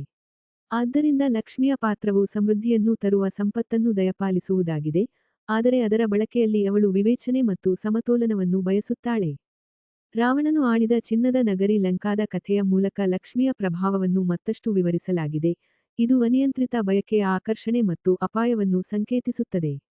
ಊಹಿಸಲಾಗದ ಸಂಪತ್ತಿನ ದ್ವೀಪವಾಗಿ ನಾಶವಾದ ಲಂಕಾ, ಅದರ ಆಡಳಿತಗಾರ ರಾವಣನು ತನ್ನ ಅಧಿಕಾರ ಮತ್ತು ಸಂಪತ್ತನ್ನು ದುರುಪಯೋಗಪಡಿಸಿಕೊಂಡಾಗ ಸಂಘರ್ಷದ ಕೇಂದ್ರವಾಗುತ್ತದೆ. ನಗರವು ಭೌತಿಕ ಐಷಾರಾಮಿಯನ್ನು ಮಾತ್ರವಲ್ಲದೆ ಭೌತಿಕ ಬಯಕೆಗಳ ಮೇಲಿನ ಮೋಹದ ಪರಿಣಾಮಗಳನ್ನು ಸಹ ಪ್ರತಿನಿಧಿಸುತ್ತದೆ. ರಾವಣನ ದುರಾಸೆ ಮತ್ತು ಆಸ್ತಿಯ ಮೇಲಿನ ಅವನ ಗೀಳು ಸೀತೆಯನ್ನು ಅಪಹರಿಸುವಂತೆ ಮಾಡಿತು, ಇದರಿಂದಾಗಿ ಅವನ ಅವನತಿಗೆ ಕಾರಣವಾಯಿತು. ಸ್ವಾರ್ಥಿ ಬಯಕೆಯಿಂದ ನಿಯಂತ್ರಿಸಲ್ಪಟ್ಟ ಭೌತಿಕ ಸಂಪತ್ತು ನಿಜವಾದ ಸಮೃದ್ಧಿಯ ಮೂಲಕ್ಕಿಂತ ಹೆಚ್ಚಾಗಿ ವಿನಾಶಕ್ಕೆ ವೇಗವರ್ಧಕವಾಗುತ್ತದೆ ಎಂಬ ಕಲ್ಪನೆಯನ್ನು ಲಕ್ಷ್ಮಿಯೊಂದಿಗಿನ ಲಂಕಾದ ಸಂಪರ್ಕವು ವಿವರಿಸುತ್ತದೆ. ಲಕ್ಷ್ಮಿಯ ನಿರೂಪಣೆಯ ಮತ್ತೊಂದು ಪ್ರಮುಖ ಅಂಶವೆಂದರೆ ಹಿಂದೂ ತ್ರಿಮೂರ್ತಿಗಳ ರಕ್ಷಕ ದೇವರು ವಿಷ್ಣುವಿನೊಂದಿಗಿನ ಅವಳ ಸಂಬಂಧ. ವಿಷ್ಣುವನ್ನು ಹೆಚ್ಚಾಗಿ ಲಕ್ಷ್ಮಿಯ ಪತ್ನಿಯಾಗಿ ಚಿತ್ರಿಸಲಾಗುತ್ತದೆ, ಇದು ಸಮತೋಲನ, ಕ್ರಮ ಮತ್ತು ಸಾಮರಸ್ಯವನ್ನು ಸಂಕೇತಿಸುತ್ತದೆ. ಒಟ್ಟಾಗಿ, ಲಕ್ಷ್ಮಿ ಮತ್ತು ವಿಷ್ಣು ಭೌತಿಕ ಸಂಪತ್ತು, ನೈತಿಕ ಆಡಳಿತ ಮತ್ತು ಸಂರಕ್ಷಣೆಯೊಂದಿಗೆ ಸೇರಿಕೊಂಡಿರುವ ಆದರ್ಶ ಜೀವನದ ಸ್ಥಿತಿಯನ್ನು ಪ್ರತಿನಿಧಿಸುತ್ತದೆ. ಸಂರಕ್ಷಕನಾಗಿ ವಿಷ್ಣುವಿನ ಪಾತ್ರವು ಲಕ್ಷ್ಮಿಯ ಸಂಪತ್ತನ್ನು ಕ್ರಮ ಮತ್ತು ಯೋಗಕ್ಷೇಮವನ್ನು ಬೆಂಬಲಿಸುವ ರೀತಿಯಲ್ಲಿ ವಿತರಿಸುವುದನ್ನು ಖಚಿತಪಡಿಸುತ್ತದೆ. ಸೌಕರ್ಯ ಮತ್ತು ಪ್ರಗತಿಗೆ ಅಗತ್ಯವಾದ ಸಂಪತ್ತು ನೈತಿಕ ಮತ್ತು ನೈತಿಕ ಜವಾಬ್ದಾರಿಯೊಂದಿಗೆ ಇರಬೇಕು ಎಂದು ಈ ಪಾಲುದಾರಿಕೆ ಎತ್ತಿ ತೋರಿಸುತ್ತದೆ. ಲಕ್ಷ್ಮಿಯ ಕಥೆಯು ಬಯಕೆಯ ಕಲ್ಪನೆಯನ್ನು ಅದರ ನೈಸರ್ಗಿಕ ರೂಪದಲ್ಲಿ ಮತ್ತು ಅತಿಯಾದ ರೂಪದಲ್ಲಿ ತಿಳಿಸುತ್ತದೆ. ನೈಸರ್ಗಿಕ ರೂಪದಲ್ಲಿ ಮತ್ತು ಅತಿಯಾದ ರೂಪದಲ್ಲಿ ಅದರ ವಿವಿಧ ರೂಪಗಳಲ್ಲಿ ಸಂಪತ್ತು. ಅದರ ವಿವಿಧ ರೂಪಗಳಲ್ಲಿ ಸಂಪತ್ತನ್ನು ಎಲ್ಲಾ ಮಾನವರು ಬಯಸುತ್ತಾರೆ ಮತ್ತು ಈ ಬಯಕೆ ಮಾನವ ಪ್ರಗತಿಯನ್ನು ಪಡೆಯುತ್ತದೆ. ಆದಾಗ್ಯೂ, ಅದು ನಿಯಂತ್ರಿಸಲಾಗದಿದ್ದರೆ ಅದು ಸಂಘರ್ಷ ಮತ್ತು ಅವ್ಯವಸ್ಥೆಗೆ ಕಾರಣವಾಗಬಹುದು. ಅವರ ಕಥೆಗಳಲ್ಲಿ, ಲಕ್ಷ್ಮಿಯನ್ನು ಹೆಚ್ಚಾಗಿ ಅಸುರರು ಮತ್ತು ದೇವತೆಗಳು ತಮ್ಮ ಸ್ವಂತ ಉದ್ದೇಶಗಳಿಗಾಗಿ ತನ್ನ ಸಂಪತ್ತನ್ನು ಪಡೆಯಲು ಬಯಸುವ ಶಕ್ತಿಗಳ ನಡುವಿನ ನಿರಂತರ ಹೋರಾಟವನ್ನು ಪ್ರತಿನಿಧಿಸುತ್ತಾರೆ. ನೈತಿಕ ಸದ್ಗುಣಗಳನ್ನು ಸಾಕಾರಗೊಳಿಸುವ ದೇವತೆಗಳು ಸಾಮೂಹಿಕ ಒಳಿತಿಗಾಗಿ ಸಂಪತ್ತನ್ನು ವಿತರಿಸುವ ಗುರಿಯನ್ನು ಹೊಂದಿದ್ದರೆ, ದುರಾಸೆ ಮತ್ತು ಅಹಂಕಾರವನ್ನು ಪ್ರತಿನಿಧಿಸುವ ಅಸುರರು ಅದನ್ನು ತಮ್ಮಲ್ಲಿಯೇ ಇಟ್ಟುಕೊಳ್ಳಲು ಬಯಸುತ್ತಾರೆ. ದೇವತೆಗಳು ಮತ್ತು ಅಸುರರ ನಡುವಿನ ಈ ಉದ್ವಿಗ್ನತೆಯು ಸಂಪನ್ಮೂಲಗಳ ಮೇಲಿನ ಮಾನವ ಸಂಘರ್ಷ ಮತ್ತು ಸಂಪತ್ತಿನ ವಿತರಣೆಯ ಸುತ್ತಲಿನ ನೈತಿಕ ಪ್ರಶ್ನೆಗಳನ್ನು ಪ್ರತಿಬಿಂಬಿಸುತ್ತದೆ. ನೈಸರ್ಗಿಕ ಪ್ರಪಂಚ ಮತ್ತು ಮಾನವ ಉಳಿವಿನೊಂದಿಗೆ ಅವಳ ಸಂಪರ್ಕವನ್ನು ವಿವರಿಸುವ ಮೂಲಕ ಲಕ್ಷ್ಮಿ ಕೃಷಿಯೊಂದಿಗೆ ಸಂಬಂಧ ಹೊಂದಿದ್ದಾಳೆ. ರೈತರು ಉತ್ತಮ ಫಸಲುಗಳನ್ನು ಕೊಯ್ಯುವಂತೆ ಹೊಲಗಳನ್ನು ಸಮೃದ್ಧಿಯಿಂದ ಆಶೀರ್ವದಿಸುವ ದೇವತೆಯಾಗಿ ಅವಳನ್ನು ನೋಡಲಾಗುತ್ತದೆ. ಆದಾಗ್ಯೂ, ಈ ಸಮೃದ್ಧಿಯು ತನ್ನದೇ ಆದ ಸವಾಲುಗಳೊಂದಿಗೆ ಬರುತ್ತದೆ. ಸಂಪತ್ತನ್ನು ಸೃಷ್ಟಿಸಲು ನೈಸರ್ಗಿಕ ಸಂಪನ್ಮೂಲಗಳ ಶೋಷಣೆಯು ಹೆಚ್ಚಾಗಿ ಪರಿಸರ ಅವನತಿಗೆ ಕಾರಣವಾಗುತ್ತದೆ, ಇದನ್ನು ಕಾಡುಗಳ ನಾಶದಿಂದ ಕೃಷಿ ಭೂಮಿಯನ್ನು ಸೃಷ್ಟಿಸಲಾಗುತ್ತದೆ. ಕೃಷಿಯಲ್ಲಿ ಲಕ್ಷ್ಮಿಯ ಉಪಸ್ಥಿತಿಯು ಸಂಪನ್ಮೂಲಗಳನ್ನು ಹೊರತೆಗೆಯುವುದು ಮತ್ತು ಪರಿಸರವನ್ನು ಪೋಷಿಸುವ ನಡುವಿನ ಸುಸ್ಥಿರ ಸಮತೋಲನದ ಅಗತ್ಯವನ್ನು ಪ್ರತಿನಿಧಿಸುತ್ತದೆ. ಇದಲ್ಲದೆ, ಬುದ್ಧಿವಂತಿಕೆ ಮತ್ತು ಹೊಸ ಆರಂಭಗಳ ದೇವರು ಗಣೇಶನೊಂದಿಗಿನ ಲಕ್ಷ್ಮಿಯ ಸಂಬಂಧವು ಸಂಪತ್ತನ್ನು ನಿರ್ವಹಿಸುವಲ್ಲಿ ಜ್ಞಾನ ಮತ್ತು ನೈತಿಕ ನಡವಳಿಕೆಯ ಮಹತ್ವವನ್ನು ಒತ್ತಿ ಹೇಳುತ್ತದೆ. ಯಾವುದೇ ಹೊಸ ಉದ್ಯಮವನ್ನು ಪ್ರಾರಂಭಿಸುವ ಮೊದಲು ಗಣೇಶನ ಆಶೀರ್ವಾದವನ್ನು ಹೆಚ್ಚಾಗಿ ಪಡೆಯಲಾಗುತ್ತದೆ, ಇದು ಸಂಪತ್ತು ಸೃಷ್ಟಿಯಲ್ಲಿ ಬುದ್ಧಿವಂತಿಕೆ ಮತ್ತು ಯೋಜನೆಯ ಪಾತ್ರವನ್ನು ಸೂಚಿಸುತ್ತದೆ. ಗಣೇಶನೊಂದಿಗಿನ ಲಕ್ಷ್ಮಿಯ ಸಂಪರ್ಕವು ಸಮೃದ್ಧಿಯು ಕೇವಲ ಭೌತಿಕ ಸಂಪತ್ತನ್ನು ಸಂಗ್ರಹಿಸುವುದರ ಬಗ್ಗೆ ಅಲ್ಲ, ಬದಲಾಗಿ ಅದನ್ನು ಎಲ್ಲರ ಪ್ರಯೋಜನಕ್ಕಾಗಿ ಬುದ್ಧಿವಂತಿಕೆಯಿಂದ ಬಳಸುವುದನ್ನು ಖಚಿತಪಡಿಸಿಕೊಳ್ಳುವುದರ ಬಗ್ಗೆ ಎಂದು ಸೂಚಿಸುತ್ತದೆ. ಲಕ್ಷ್ಮಿಯ ಕಥೆಗಳು ಸಂಪತ್ತನ್ನು ಬುದ್ಧಿವಂತಿಕೆಯಿಲ್ಲದೆ ಅನುಸರಿಸಿದಾಗ ದುರಾಸೆ, ಅಸಮಾನತೆ ಮತ್ತು ವಿನಾಶದಂತಹ ನಕಾರಾತ್ಮಕ ಪರಿಣಾಮಗಳಿಗೆ ಕಾರಣವಾಗಬಹುದು ಎಂದು ತಿಳಿಸುತ್ತವೆ. ಐಷಾರಾಮಿ ಮತ್ತು ಸೌಕರ್ಯದ ಬಯಕೆ ಮಾನವ ಸ್ವಭಾವದಲ್ಲಿ ಅಂತರ್ಗತವಾಗಿರುತ್ತದೆ, ಆದರೆ ಅದನ್ನು ನೈತಿಕ ಪರಿಗಣನೆಗಳೊಂದಿಗೆ ಸಮತೋಲನಗೊಳಿಸಬೇಕು. ಲಕ್ಷ್ಮಿಯ ಕಥೆಯು ಸಂಪತ್ತನ್ನು ಸಂಗ್ರಹಿಸಬಾರದು ಅಥವಾ ದುರುಪಯೋಗಪಡಿಸಿಕೊಳ್ಳಬಾರದು ಎಂದು ಕಲಿಸುತ್ತದೆ. ಬದಲಾಗಿ, ಅದನ್ನು ಎಲ್ಲರ ಕಲ್ಯಾಣಕ್ಕಾಗಿ ಬಳಸಿಕೊಳ್ಳಬೇಕು, ಬೆಳವಣಿಗೆ, ಸಾಮರಸ್ಯ ಮತ್ತು ಸಮೃದ್ಧಿಯನ್ನು ಬೆಳೆಸಬೇಕು. ಸಂಪತ್ತು ಮತ್ತು ನೈತಿಕತೆಯ ನಡುವಿನ ಈ ಸಮತೋಲನವು ಲಕ್ಷ್ಮಿಯ ಆಶೀರ್ವಾದದ ನಿಜವಾದ ರಹಸ್ಯವಾಗಿದೆ, ಇದು ವೈಯಕ್ತಿಕ ದುರಾಸೆಯನ್ನು ಪೂರೈಸುವ ಬದಲು ಇಡೀ ಸಮುದಾಯವನ್ನು ಮೇಲಕ್ಕೆತ್ತಿದಾಗ ಸಮೃದ್ಧಿಯು ಹೆಚ್ಚು ಅರ್ಥಪೂರ್ಣವಾಗಿರುತ್ತದೆ ಎಂಬ ಕಲ್ಪನೆಯನ್ನು ಪ್ರತಿಬಿಂಬಿಸುತ್ತದೆ. ಲಕ್ಷ್ಮಿ ಮತ್ತು ಇಂದ್ರ ಮತ್ತು ವಿಷ್ಣುವಿನೊಂದಿಗಿನ ಅವಳ ಸಂವಹನದ ಕಥೆಯು ಸಂಪತ್ತು, ಶಕ್ತಿ ಮತ್ತು ಮಾನವ ಮನಸ್ಸಿನ ನಡುವಿನ ಸಂಕೀರ್ಣ ಸಂಬಂಧವನ್ನು ಎತ್ತಿ ತೋರಿಸುತ್ತದೆ. ಸಂಪತ್ತಿನ ದೇವತೆ ಲಕ್ಷ್ಮಿ, ಭೌತಿಕ ಸಂಪತ್ತು ಮತ್ತು ಸಮೃದ್ಧಿಯ ಆಳವಾದ ಗುಣಗಳನ್ನು ಸಂಕೇತಿಸುತ್ತದೆ, ಆದರೆ ವಿಭಿನ್ನ ದೇವತೆಗಳೊಂದಿಗಿನ ಅವಳ ಸಂಬಂಧವು ಸಂಪತ್ತಿಗೆ ಮತ್ತು ಮಾನವ ಜೀವನದಲ್ಲಿ ಅದರ ಉದ್ದೇಶಕ್ಕೆ ವಿಭಿನ್ನ ವಿಧಾನಗಳನ್ನು ಬಹಿರಂಗಪಡಿಸುತ್ತದೆ. ದೇವತೆಗಳ ರಾಜ ಇಂದ್ರನೊಂದಿಗೆ ಈ ನಿರೂಪಣೆ ಪ್ರಾರಂಭವಾಗುತ್ತದೆ. ಅವನು ಸಂಪತ್ತಿನೊಂದಿಗೆ ಬರುವ ಜವಾಬ್ದಾರಿಗಳನ್ನು ಗುರುತಿಸದೆ ಲಕ್ಷ್ಮಿಯ ಉಪಸ್ಥಿತಿಯನ್ನು ಆನಂದಿಸುವುದರಲ್ಲಿ ನಿರತನಾಗಿರುತ್ತಾನೆ. ತನ್ನ ಭೋಗದಲ್ಲಿ ಮುಳುಗಿರುವ ಮತ್ತು ಕೇವಲ ಸುಖವನ್ನು ಬಯಸುವ ಇಂದ್ರನು ತನ್ನ ಶತ್ರುಗಳ ಅಸೂಯೆ ಮತ್ತು ಹಗೆತನದಿಂದ ತನ್ನ ರಾಜ್ಯವನ್ನು ರಕ್ಷಿಸಲು ನಿರ್ಲಕ್ಷಿಸುತ್ತಾನೆ. ಕುಡಿತದ ಸ್ಥಿತಿಯಲ್ಲಿ, ಇಂದ್ರನು ಕಮಲದ ಹೂವಿನ ಹಾರವನ್ನು ಎಸೆದು ಲಕ್ಷ್ಮಿಯನ್ನು ಅವಮಾನಿಸುತ್ತಾನೆ. ಇದು ಅವಳು ಒಳಗೊಂಡಿರುವ ಆಶೀರ್ವಾದವನ್ನು ಅಗೌರವಿಸುವ ಒಂದು ಸನ್ನೆಯಾಗಿದೆ. ಈ ನಿರ್ಲಕ್ಷ್ಯದಿಂದ ಕೋಪಗೊಂಡ ಲಕ್ಷ್ಮಿ ಕ್ಷೀರಸಾಗರಕ್ಕೆ ಸೇರುತ್ತಾಳೆ. ಇಂದ್ರನ ಪ್ರಪಂಚವನ್ನು ಅಸ್ತವ್ಯಸ್ತಗೊಳಿಸುತ್ತದೆ. ಗೌರವ ಅಥವಾ ಜವಾಬ್ದಾರಿಯಿಲ್ಲದೆ ಬಳಸಿದಾಗ ಸಂಪತ್ತು ಹೇಗೆ ಕಣ್ಮರೆಯಾಗುತ್ತದೆ, ಅದರೊಂದಿಗೆ ಸಮೃದ್ಧಿ ಮತ್ತು ಸಂತೋಷವನ್ನು ಹೇಗೆ ಪಡೆಯುತ್ತದೆ ಎಂಬುದನ್ನು ಕಥೆ ಸಂಕೇತಿಸುತ್ತದೆ. ಲಕ್ಷ್ಮಿಯನ್ನು ಮರಳಿ ಪಡೆಯಲು ಇಂದ್ರನು ವಿಷ್ಣುವಿನ ಕಡೆಗೆ ತಿರುಗುತ್ತಾನೆ. ಅವನು ಕ್ಷೀರಸಾಗರವನ್ನು ಮಂಥನ ಮಾಡುವ ಯೋಜನೆಯನ್ನು ರೂಪಿಸುತ್ತಾನೆ. ಇದು ಸಮತೋಲನವನ್ನು ಪುನಃಸ್ಥಾಪಿಸಲು ಮತ್ತು ಕಳೆದುಹೋದ ಸಮೃದ್ಧಿಯನ್ನು ಮರಳಿ ತರಲು ಅಗತ್ಯವಿರುವ ಪ್ರಯತ್ನ ಮತ್ತು ಸಹಯೋಗವನ್ನು ಸಂಕೇತಿಸುತ್ತದೆ. ವಿಷ್ಣು ಇಂದ್ರನಿಗೆ ಸಾಗರ ಮಂಥನದಲ್ಲಿ ಸಹಾಯ ಮಾಡಲು ಅಸುರರೊಂದಿಗೆ ಶಾಂತಿಯನ್ನು ಮಾಡಿಕೊಳ್ಳಲು ಸೂಚಿಸುತ್ತಾನೆ. ಎದುರಾಳಿ ಶಕ್ತಿಗಳ ಸಹಕಾರದ ಮೂಲಕ ಮಾತ್ರ ಸಂಪತ್ತು ಮತ್ತು ಸಮೃದ್ಧಿಯನ್ನು ಮರಳಿ ಪಡೆಯಬಹುದು ಎಂದು ಒತ್ತಿ ಹೇಳುತ್ತಾನೆ. ದೇವತೆಗಳು ಮತ್ತು ಅಸುರರ ನಡುವಿನ ಮಂಥನ ಪ್ರಕ್ರಿಯೆ ಅಥವಾ ಸಹಯೋಗದ ಪ್ರಯತ್ನವು ಸಾಗರದಿಂದ ಲಕ್ಷ್ಮಿ ಮತ್ತು ಇತರ ಸಂಪತ್ತುಗಳ ಹೊರಹೊಮ್ಮುವಿಕೆಗೆ ಕಾರಣವಾಗುತ್ತದೆ. ಇದು ನಿಜವಾದ ಸಂಪತ್ತು ಸಾಮೂಹಿಕ ಪ್ರಯತ್ನ ಮತ್ತು ಪರಿಶ್ರಮದ ಫಲಿತಾಂಶವಾಗಿದೆ ಎಂಬುದನ್ನು ಸಂಕೇತಿಸುತ್ತದೆ. ಆದಾಗ್ಯೂ, ಅವಳು ಹಿಂದಿರುಗಿದ ನಂತರ, ಲಕ್ಷ್ಮಿ ಇಂದ್ರನ ಬದಲಿಗೆ ವಿಷ್ಣುವಿನ ಬಳಿಗೆ ಹೋಗಲು ಆರಿಸಿಕೊಳ್ಳುತ್ತಾಳೆ. ಈ ಆಯ್ಕೆಯು ಮಹತ್ವದ್ದಾಗಿದೆ ಏಕೆಂದರೆ ಇದು ವಿಷ್ಣುವು ಇಂದ್ರನಿಗಿಂತ ಶ್ರೇಷ್ಠನೆಂದು ಸ್ಥಾಪಿಸುತ್ತದೆ, ಅಧಿಕಾರದ ದೃಷ್ಟಿಯಿಂದ ಮಾತ್ರವಲ್ಲ, ಸಂಪತ್ತಿನ ಬಗ್ಗೆ ಅವನ ವರ್ತನೆ ಮತ್ತು ತಿಳುವಳಿಕೆಯಲ್ಲಿ. ಇಂದ್ರನು ಬಯಕೆಯಿಂದ ನಡೆಸಲ್ಪಡುವ ಮನಸ್ಸನ್ನು ಸಂಕೇತಿಸುತ್ತಾನೆ, ವೈಯಕ್ತಿಕ ಆಸೆಗಳನ್ನು ಪೂರೈಸಲು ಮತ್ತು ಇತರರಿಂದ ಬೆದರಿಕೆಯನ್ನು ಅನುಭವಿಸಲು ನಿರಂತರವಾಗಿ ಪ್ರಯತ್ನಿಸುತ್ತಾನೆ. ವಿಷ್ಣು ಹೆಚ್ಚು ಪ್ರಬುದ್ಧ ದೃಷ್ಟಿಕೋನವನ್ನು ಪ್ರತಿನಿಧಿಸುತ್ತಾನೆ. ವಿಷ್ಣು ಇತರರಿಗೆ ಸೇವೆ ಸಲ್ಲಿಸುವ ಮತ್ತು ಸಹಾಯ ಮಾಡುವ ಮೂಲಕ ತನ್ನ ಹಸಿವನ್ನು ಮೀರಿಸುವ ಗುರಿಯನ್ನು ಹೊಂದಿರುವ ಸಮಾಜದೊಂದಿಗೆ ತೊಡಗಿಸಿಕೊಳ್ಳುತ್ತಾನೆ. ಇಂದ್ರನ ಸ್ವಾರ್ಥಿ ಸುಖದ ಅನ್ವೇಷಣೆಗೆ ವ್ಯತಿರಿಕ್ತವಾಗಿದೆ. ಸಂಪತ್ತು ಕೇವಲ ವೈಯಕ್ತಿಕ ಬಳಕೆಗಾಗಿ ಅಲ್ಲ ಎಂದು ವಿಷ್ಣು ಅರ್ಥಮಾಡಿಕೊಳ್ಳುತ್ತಾನೆ. ಇದನ್ನು ಇತರರ ಕಲ್ಯಾಣಕ್ಕಾಗಿ ಮತ್ತು ಜಗತ್ತಿನಲ್ಲಿ ಸಾಮರಸ್ಯವನ್ನು ಬೆಳೆಸಲು ಸಹ ಬಳಸಬೇಕು. ಲಕ್ಷ್ಮಿಯೊಂದಿಗಿನ ವಿಷ್ಣುವಿನ ಸಂಬಂಧವು ಸಂಪತ್ತು ಬುದ್ಧಿವಂತಿಕೆ ಮತ್ತು ಜವಾಬ್ದಾರಿಯಿಂದ ಅದನ್ನು ಗೌರವಿಸುವವರ ಕಡೆಗೆ ಆಕರ್ಷಿತವಾಗುತ್ತದೆ ಎಂದು ವಿವರಿಸುತ್ತದೆ. ಲಕ್ಷ್ಮಿಯನ್ನು ತನ್ನ ಆಸೆಗಳನ್ನು ಪೂರೈಸುವ ಸಾಧನವಾಗಿ ನೋಡುವ ಇಂದ್ರನಿಗಿಂತ ಭಿನ್ನವಾಗಿ, ವಿಷ್ಣು ನಿಜವಾದ ಸಮೃದ್ಧಿ, ಚಿಂತನಶೀಲತೆ, ಔದಾರ್ಯ ಮತ್ತು ಸಮಾಜದ ಕಡೆಗೆ ಕರ್ತವ್ಯ ಪ್ರಜ್ಞೆಯನ್ನು ಆಕರ್ಷಿಸುವ ಗುಣಗಳನ್ನು ಸಾಕಾರಗೊಳಿಸುತ್ತಾನೆ. ಸ್ವಾರ್ಥಿ ಕಾರಣಗಳಿಗಾಗಿ ಸಂಪತ್ತನ್ನು ತಪ್ಪಾಗಿ ಗ್ರಹಿಸಿದಾಗ ಅಥವಾ ಅನುಸರಿಸಿದಾಗ ಅಸಮಾಧಾನಕ್ಕೆ ಕಾರಣವಾಗುತ್ತದೆ ಮತ್ತು ಹೆಚ್ಚಿನ ಒಳಿತಿಗಾಗಿ ಸಂಪತ್ತನ್ನು ಬಳಸುವವರು ಸ್ವಾಭಾವಿಕವಾಗಿ ಸಮೃದ್ಧಿಯನ್ನು ಆಕರ್ಷಿಸುತ್ತಾರೆ ಎಂಬ ಕಲ್ಪನೆಯನ್ನು ಕಥೆ ಒತ್ತಿ ಹೇಳುತ್ತದೆ.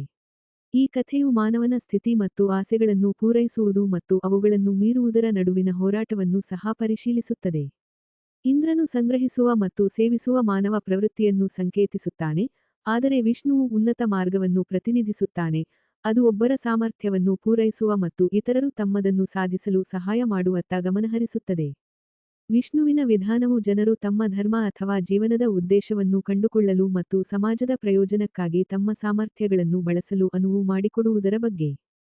ಲೋಕದಿಂದ ಹಿಂದೆ ಸರಿಯುವ ಮೂಲಕ ತನ್ನ ಹಸಿವನ್ನು ಮೀರಲು ಪ್ರಯತ್ನಿಸುವ ಶಿವನಿಗಿಂತ ಭಿನ್ನವಾಗಿ, ವಿಷ್ಣುವು ಅದರೊಂದಿಗೆ ತೊಡಗಿಸಿಕೊಳ್ಳುವ ಮೂಲಕ, ಇತರರನ್ನು ಮೇಲಕ್ಕೆತ್ತಲು ಶ್ರಮಿಸುವ ಮೂಲಕ ತನ್ನ ಹಸಿವನ್ನು ಮೀರಲು ಪ್ರಯತ್ನಿಸುತ್ತಾನೆ. ಕಥೆಯು ಭೌತಿಕ ಮತ್ತು ಆಧ್ಯಾತ್ಮಿಕ ಸಂಪತ್ತಿನ ನಡುವಿನ ವ್ಯತ್ಯಾಸವನ್ನು ಎತ್ತಿ ತೋರಿಸುತ್ತದೆ. ಅವಳು ತರುವ ಅಸ್ವಸ್ಥತೆ ಮತ್ತು ಆನಂದಕ್ಕಾಗಿ ಇಂದ್ರ ಲಕ್ಷ್ಮಿಯನ್ನು ಹುಡುಕುತ್ತಿದ್ದರೆ, ನಿಜವಾದ ಸಂಪತ್ತು ಜ್ಞಾನ, ಬುದ್ಧಿವಂತಿಕೆ ಮತ್ತು ಕರುಣೆಯಲ್ಲಿದೆ ಎಂದು ವಿಷ್ಣು ಅರ್ಥಮಾಡಿಕೊಳ್ಳುತ್ತಾನೆ. ಲಕ್ಷ್ಮಿ ವಿಷ್ಣುವಿನೊಂದಿಗೆ ಇರಲು ಆರಿಸಿಕೊಂಡಾಗ ಈ ವ್ಯತ್ಯಾಸವು ಸ್ಪಷ್ಟವಾಗುತ್ತದೆ.